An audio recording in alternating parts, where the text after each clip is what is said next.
Hello and welcome to my Camille guide. In this video, I'll be discussing Camille's ability mechanics. A quick disclaimer to get out of the way, I'm not making this guide as a means to say these are the best ways to play Camille, or that you should do them in all your games. Camille is a very nuanced champion with many different ways that her kit can be used in game. I believe it's up to you to decide what you want to do with each given game. That being said, this guide aims to equip you with all the subtle details that exist when playing Camille, so that you can make better decisions based on what you have available to you as options. I can't say I've covered everything, as I'm still finding to this day new things with my Camille journey. That's how much this champion has to uncover. But I've tried to the best of my ability to capture as much as I could about her various mechanics and interactions that she has with other champions. There will be a few last minute inclusions that I'll be demonstrating in Practice Tool, and most of this video will feature what's shown in this slideshow, along with what I'll be covering from my original Camille video on her E, and the recent no commentary version of her remaining mechanics. I hope that you enjoy, and I want to say thank you to everyone who left comments of support on my last video. I didn't know if I'd be able to finish this without you guys, and thank you for the support and words of encouragement. Before I begin, I want to mention where some of this information comes from and who I am. My name is Hailfire. I've been playing League since Season 2, and I played a bit of everything in that time, but Camille was always my favorite champion. And I've loved League because I love researching the technical aspects of how the game works. I was drawn to the wiki, and I eventually became an editor. And through that, I've met some great people who have been really helpful in educating me about all the ways the game works. I've made a few notable contributions to the wiki myself, and you might actually be aware of some of the concepts yourself. I classified executabilities into these two types, based on if they're a percent of missing HP. This is something like Garen Ultimate, or percent missing 8 health like Akali's Ultimate. I created the modern resistance calculations for based on raw damage and post mitigation. But mostly the important part is I've been involved in editing Camille's page for the last 2 years. Any of the subtle details you see on the page, usually I've had a part in. Okay, so let's begin. So we're going to go into Camille's passive now. I'm going to go into the video I have on her. So in this first clip, I'm demonstrating how it works with certain champions deal different types of damage, and Wukong here, for example, he is a physical damage champion because he auto-attacks primarily, but as you start the game, if you get auto-attacked if you get hit by Wukong's E, it will deal magic damage to you, causing you to take all magic damage from Wukong for this game. And that means in that moment that follows, you will get a magic damage shield if you auto-attack him. For champions like this, it's actually important that you need to let them hit you again, or you have to let him basic attack you at least once. And then I have for here champions like Jax. These are champions who you actually apply your passive on hit, which means the attacks need to successfully land. So against Jax, Neela, Teemo, or Shen, you cannot trigger your passive because you will not deal damage. Let me review my notes here. Okay. Yeah, so the shield is on cooldown once it's destroyed or it expires, based on the type of damage taken and your resistances. It will take priority over all shields except Black Shield. Yeah, so given scenarios, you need to wait to avoid getting the wrong shield type. Shield Bash, notably, if you take it as a rune, it will always trigger on the attack that applies your passive. So it's a very good way to get a lot of extra damage in. Moving on. Here I'm just demonstrating how it works with shield destructions. It's a rare effect, but Renekton's the main one you'll see it on. It will just destroy the entire shield, then damage you. Here is a slight example of how Camille's a very good Garen counter. once you learn this trick, and this is just when you're using Q, you can get extra range and it'll help you outspeed certain champions' auto attacks, and that can allow your shield to block the entire hit. Okay, moving on from there though. Alright, we're into her Q, and there's a lot on the screen, but I'll go over some of it basically here. Camille's Q gives her a bit of extra range, some extra damage, a small movement speed boost for a second, and it has an uncancelable windup. Uncancelable windups are attacks that can hit through flashing, they can hit through untargetability, and they are unable to be cancelled, so you can cast any other ability once they've been started. Now, to start off, in the clips I have, this one is going to be... No, I actually totally messed up my notes here. 1 second. I gotta pull something up real quick. Okay. There we go. Sorry about that. Okay. So the first clip here is how you can hide your animation of your Q with your auto attack, with your E. So if we go back here and look, you cannot see that the Q animation went off, although it successfully did. This can be done like so off of towers. It's a fancy trick, but you can use it especially when you're looking to dive someone who's behind a tower. You just Q E the tower as you're moving towards it, and the Q will still finish even though you cast E immediately. These combos here are to show movement. Notably, because Camille's Q has the notable wait time with it, if you auto Q, you can move around and then you can auto Q again. Or you can do an extended version where you, instead of autoing once, and instead of going auto Q, you go auto Q, and then you fit in one more auto between those, and then you auto Q. It's good for extended trades. This is just a simple triple attack. You go auto Q, Q. You do have to wait a small delay between the attacks. Let's see if this is it right here. Nah, that's not it, but it's fine. This is just demonstrating how the movement aspect of it works. This is good. Movement is important when you're chasing down a target or you're trying to move with them. You want to use that additional second of movement speed to get extra ground with them. This combo here is a combo where you are going to auto Q, cancel your Q animation with your W. You'll use the movement speed to step back, and then while the target's slowed, you'll step back forward with auto Q. This is a simple E combo into using your double Q. It's important to make sure you don't cancel the first attack when you hit the E, otherwise you'll lose out on a lot of damage. Though you can do it if you want to do a combo where you immediately fall back. Well, which one was this? Oh, okay, this is a triple tap. So here, this combo here, it's you'll see that I'm going auto Q,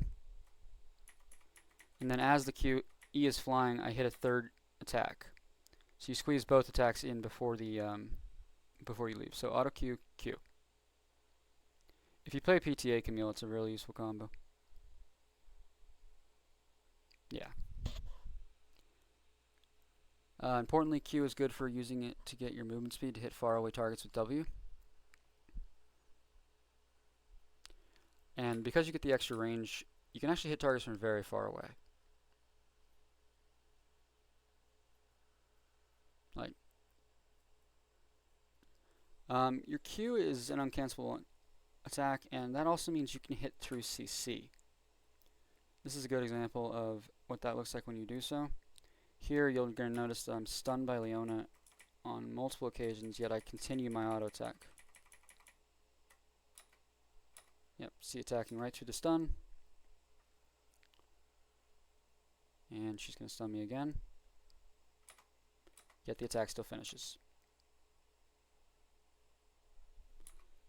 Okay.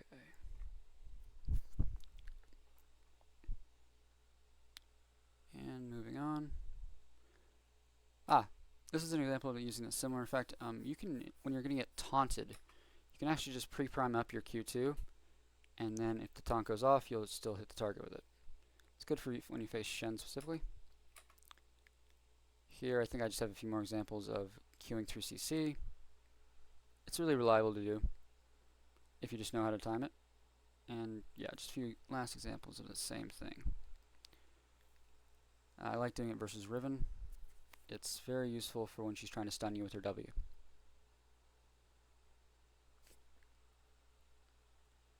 And moving on. Done.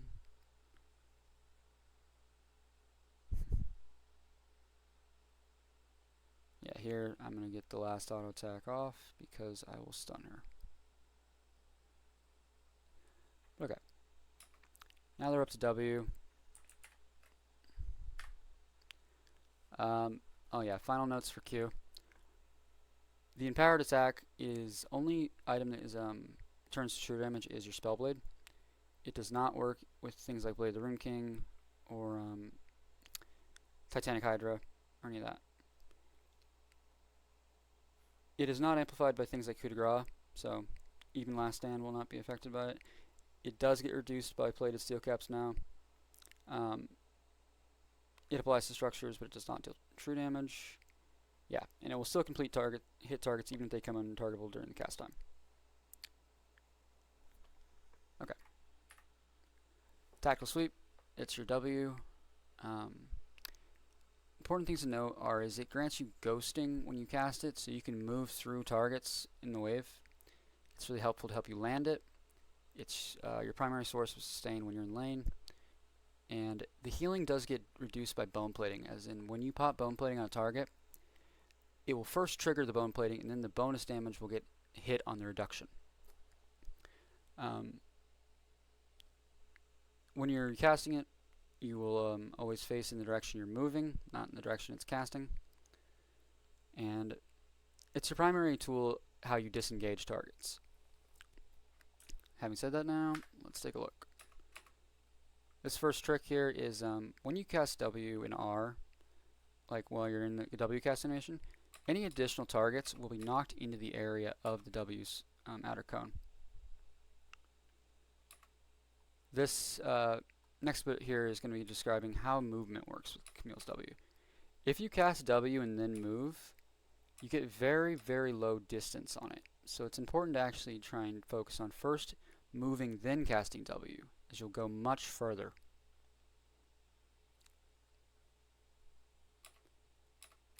Oh, this is a special one of mine.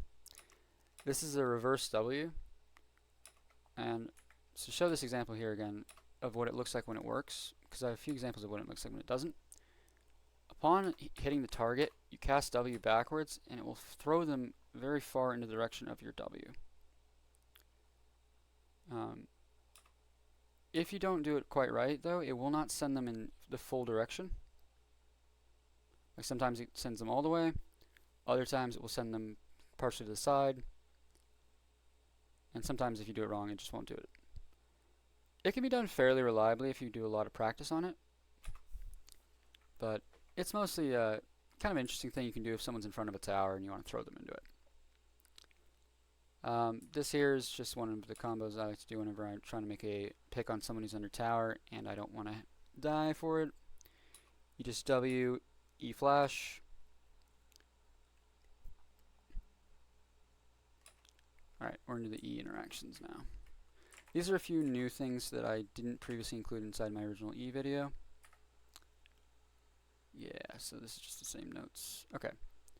Again, a lot of stuff on the text. A lot of text on the screen. But let's get into it. Okay, so the important notes are you latch to terrain for 0.75 seconds upon reaching it. And you can sit there and wait, which is really important for matchups like Fiora, because you want to try and get your opponent to either use a dash or any counter abilities before you cast E2. when you're dashing to the wall with E1, you will be countered by crowd control. So if you start dashing to the wall and get stunned, you will be knocked down and you will not go to the wall. But E2 is not the same. You will not be countered like this during E2. E1 is a projectile, so if it's thrown into Yasuo W, it will be destroyed. You get a visual indicator whenever you're casting your E towards a target. So when you touch the wall, you get these indicators that show you where targets are. This will go through Fog of War. And generally speaking, this indicator means there's a target you can hit. It'll always appear for a target you can hit. The max distance you can reach with your E-flash, as I covered in my first video, is with Flash E, or E-flash as well if you do it like that, but it's easiest with Flash E, is as far as you can see. So if you can see a target, you can Flash E into them. But this here is an example of specifically how Camille's E2 works with movement speed. So in this first example, I'm going to E just regular as is, no movement speed boosts. And then I'm going to show you an example of what it looks like when you have a speed boost either from your Q, or in this example I'm using Fleet Footwork. It goes considerably faster.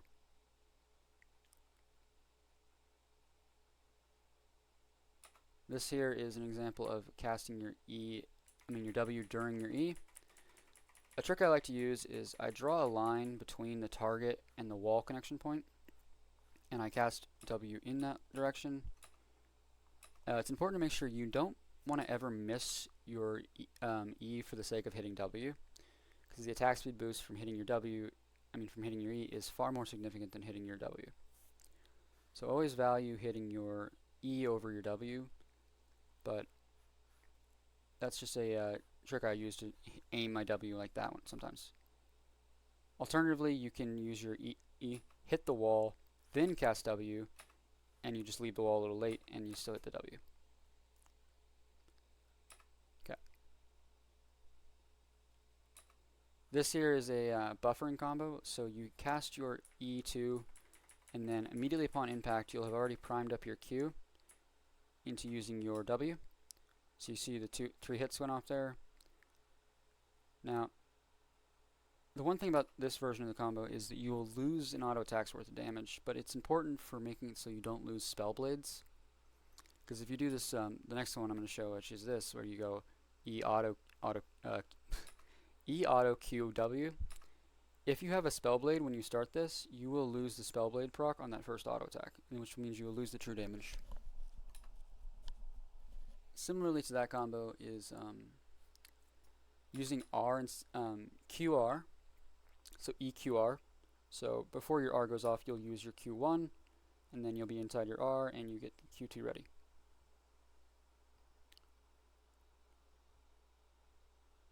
Now, this here is an example of how you can, when you flash with E, it knocks them back in the direction away from where you use your R, and where you use your flash.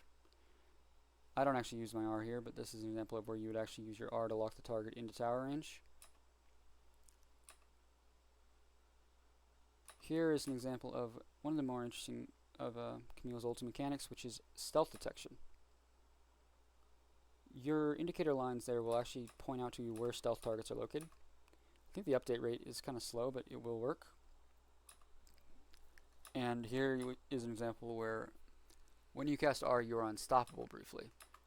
This allows you to dodge certain CCs, like sleeps, like that. It works best when you have a lot of tenacity to lower the duration you need to get it in. You need to time it within. Here's an example of how buffering can work for the ability. If you're out of range of a target and you cast R on them, the moment they move into range, you'll cast it. So versus Malphite, if you think he's going to ult you, you can press R on him, but while he's out of range, and if he casts R to get into range, you will immediately cast yours, and it'll allow you to jump over his R. This is just a good example of using your R to dodge Ornn R. Or you can use it with Jax's E, but it's a tough timing, because if you mess up the Jax E timing, you will still get stunned, and it will be very, very bad usually. Certain abilities like Garen R and Darius R actually, they don't actually go on cooldown when you avoid them, so they can immediately be recast again. So it's really important to note that. Generally, it's targeted abilities like this. If the ability is targeted, that's when it's usually going to occur that effect. That's when you'll see it, the abilities will continue to cast. Like, they'll go right back on cooldown. They won't go on cooldown. As far as details remaining from here, I have your E2, as I'll explain in my next bit here, has a lot of priority over other dash spells. So you can actually dash into other spells like Pantheon W, and you will stun them and they won't stun you, depending on the spell. The attack speed boost you get when you hit the E2, it's 5 seconds long, and that's very significant for taking your extended trades. There is a detail to the E that I didn't explain before, which is I'll go into practice tool now for, because this is something I've recently been working with a lot myself lately. And it involves casting your E when you're moving towards walls. And it greatly enhances the speed at which your E will go off if you're moving towards the wall when you cast it. So while that loads in though, let's continue on this. Okay, so only notable thing is for this, when you use your E while you're grounded on a wall, you'll actually be able to walk away from the wall, and as soon as you're out of the grounding, you will dash still actually. It's similar to how when you flash away from a wall, I'll show you here real quick. When you flash away from a wall, there's a brief second where you're not attached to the wall, yet you're still look like you're mounted on it. And it's where it allows you to do this. You gotta get the timing quite right, because once you leave the wall, there's a very short amount of time you can actually have before you will disconnect from it. But okay, the example I wanted to show here in practice tool is the difference when you're moving towards a wall and when you're moving, like, say, standing still. That was just slow. But if you're moving towards it,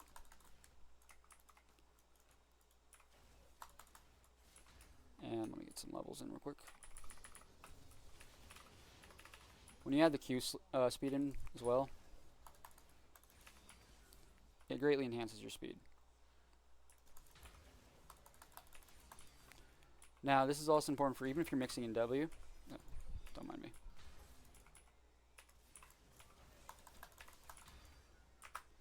Okay. So that's just something I've been focusing on recently. This also applies for when you're doing an E off the wall like this, especially even during W. No, I missed it. These targets are just a bit off from where I want them. That I have for this one. Okay, yep. So let's go into the other video I have. This video I didn't release a commentary on, and it was a bit more loaded with information on it, so I wanted to cover it. So, start of this is going to be on the fast E. So, the idea behind the fast E is if you're standing on a wall, it gives you a lot of safety because of the way you can threaten your opponent that you're going to E off it real quickly. So, being able to play on the wall is very important when you're in lane. And that matters a lot for the reasons when you're going to try and interrupt their ability. Now, moving along. So here's the ones that you will completely stop. Kali's E and R. So even her R2. As shown here. And her E2. Kledzi, he doesn't actually get the recast either. Pantheon W. Quincy. Irelia Q. Galio E. This one is a surprising one. These ones are ones you're tied with. You will both get hit. Now, Renekton and Shen, actually, if you do it just right, they will not get their recast or the other effects. But if you don't hit them just directly head on, it will still hit you. Sejuani you tie, Gragas you tie, and Poppy is an unfavorable one. You will still get hit. This is the way that when you cast E and you hit a wall, it summons a second ring. Once you're inside that ring is when you're able to issue the next command to cast your E. And okay. Once you've entered the ring, you want to cast it before you're actually on the wall. You see the line that comes out of it? It's kind of like that thing I was saying when you walk towards the wall. You can extend the distance you have available to cast you. Because before you're at the wall, this is the cast range of your E2. As far as flash tricks go, you can use your E actually. If you recast with your E, like itself, you can issue the recast as soon as the E1 connects. So, as soon as that E1 connects to the wall, I'm pressing E. Oop, that was weird. But if I were to try to do the same with a right click, it doesn't work. You have to wait until you're in that inner circle before the right click works. Whereas with the E key, as soon as it connects to the wall, it'll work.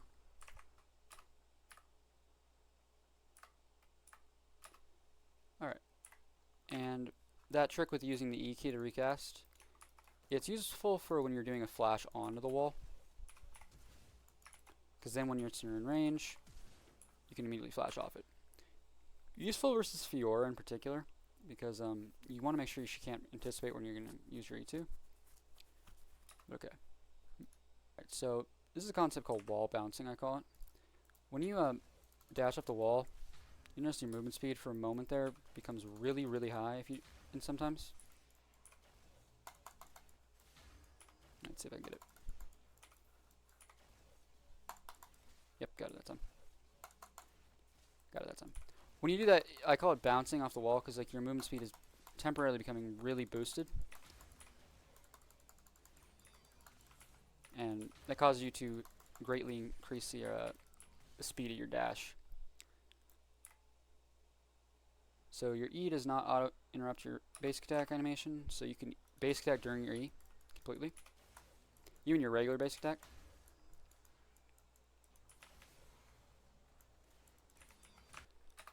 WE1 flash Q. So WE flash Q.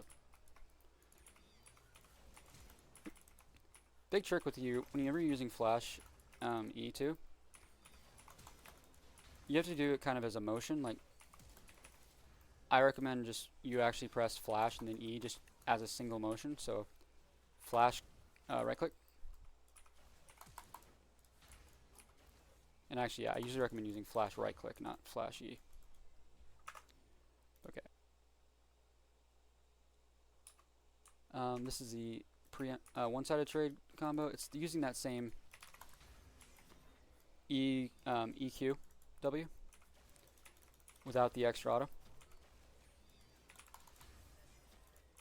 And you use the stun, you back off, disengage. But if you go too fast, you will cancel the Q. So it's important to make sure you don't go too fast. You can do the same thing with R. It's just demonstrating that. This is just demonstrating some of the flashes you can do. So you can do flash during your E, or you can go flash into E. You can actually peel around targets sometimes.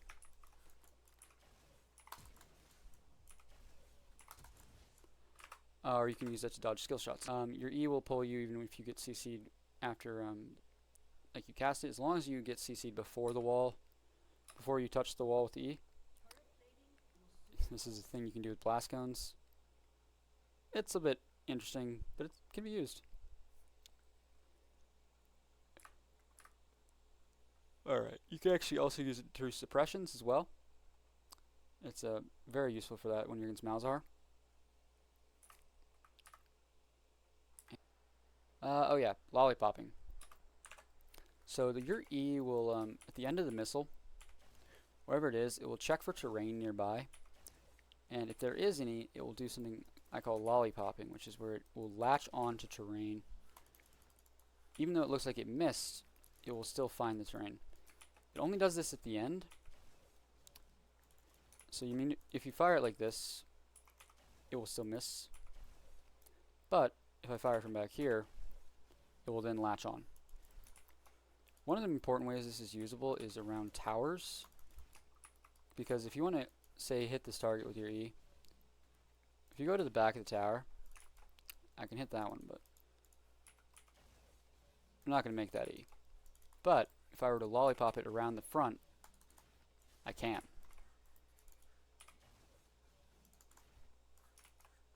And it's also good for cutting corners.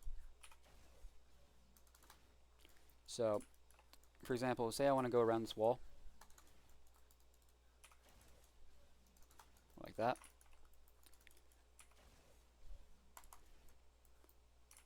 You can do it with a lot of walls. Like up here, you can do it on this point right here. You can do it over here. Or you can do it like here. One important thing to note is there is actually invisible walls around the map.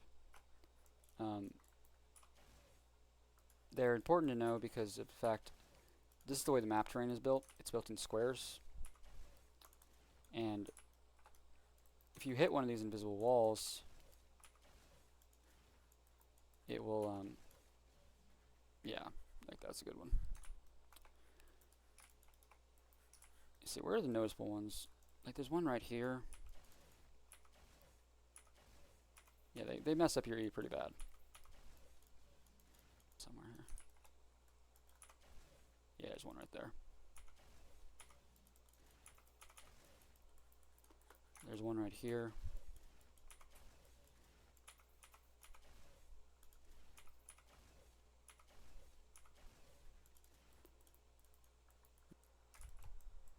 There's one right here. Yeah, there's the one right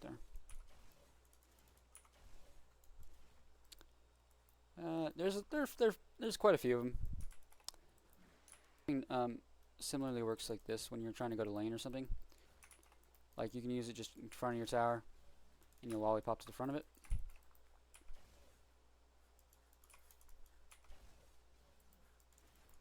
Or you can do it here, or there. Okay. That is everything on that one, and everything in here. Going back to my slideshow, though. That would be everything I have for right now. Sorry if it was a bit rambling. I wanted to finally get this recorded because I've been trying to do this for almost 2 years. Well, actually, probably closer to a year. But, yeah, I appreciate everyone who watched this and who enjoyed it. I might one day try and make a version that's less rambling. But for now, I just wanted to get something made. Because for too long, I've been sitting trying to make this thing perfect. And I think it's better if I just make it. Alright, thank you for watching, and I hope you have a wonderful day.